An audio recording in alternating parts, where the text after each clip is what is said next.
এই সংবাদটি নিবেদন করছে জলপাইগুড়ি মেডিকেল বড় পোস্ট অফিস মোড়, জেলা পরিষদের বিপরীতে, জলপাইগুড়ি।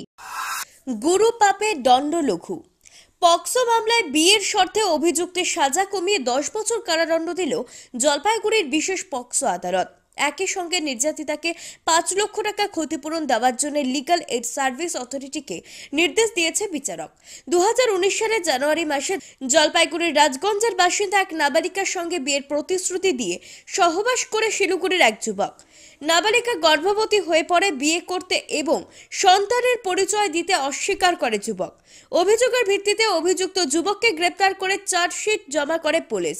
আদালতের সহকারী সরকারি আইনজীবী দেবাশিস দত্ত জানান, বুধবার 9 জন সাক্ষীর সাক্ষ্য গ্রহণ শেষে বিচারক রায় ঘোষণার আগে দোষী যুবক বিয়ে এবং সন্তানকে পিতার স্বীকৃতি দিতে চেয়ে আবেদন জানায়। সেই আবেদন শুনে বিচারক সাজা কমিয়ে 10 বছর কারাদণ্ড, সেই সঙ্গে 10,000 টাকা জরিমানা এবং নির্যাতিতাকে 5 লক্ষ টাকা আর্থিক সাহায্য দেওয়ার জন্য ডিস্ট্রিক্ট লিগ্যাল এইড সার্ভিস অথরিটিকে নির্দেশ দিয়েছে। যে আজকে মহামান্য বিশেষ আদালত পক্সো আদালতের বিচারক রিন্টু সুর যখন আসামিকে দোষী সাব্যস্ত করেন এবং আসামিকে বলেন আপনার কিছু বলার আছে কিনা, তখন আসামি মহামান্য আদালতের কাছে বলেন যে আমি মেয়েটিকে বিয়ে করব এবং বাচ্চাটিকে স্বীকার করব। এবং দেখা যায় যে মেয়েটি, নিপীড়িতা মেয়েটি, সেও কোর্টে আজকে উপস্থিত হয়েছে এবং তার কাছ থেকেও বিচারক শোনেন আর কি।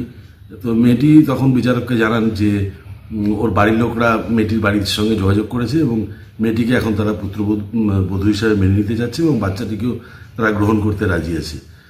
তারপরে মহামান্য আদালত এই আসামির সাজা মিনিমাম যেটা হয় সেটা 10 বছরের কারাদণ্ড আজকে ঘোষণা করেন এবং আসামিকে বলেন যে তোমাকে অল্প সাজা দেওয়া হলো, তুমি মেয়েটিকে বিয়ে করবে, এই কথাটাই আসামিকে বলেন। পিনাকি শিলার প্রতিবেদন, সিসিএন তরাইডুয়ার সংবাদ। প্রতি মাসের তৃতীয় রবিবার এসএসকেএম হাসপাতালের চিকিৎসক ডাক্তার অরুণাভ ঘোষ এমডিডিএম এন্ড্রোক্রিনোলজিস্ট রোগী দেখবেন জেলা পরিষদের বিপরীতে জলপাইগুড়ি মেডিকেলে। তারা সুগার, থাইরয়েড, স্মৃতিশক্তি কমে যাওয়া, অতিরিক্ত ওজন, হাত পা যন্ত্রণা, দুর্বলতা, মাথার চুল উঠে যাওয়া, একাগ্রতার অভাব ইত্যাদি সমস্যায় ভুগছেন। তারা ফোন করুন 9933342740 এই নম্বরে।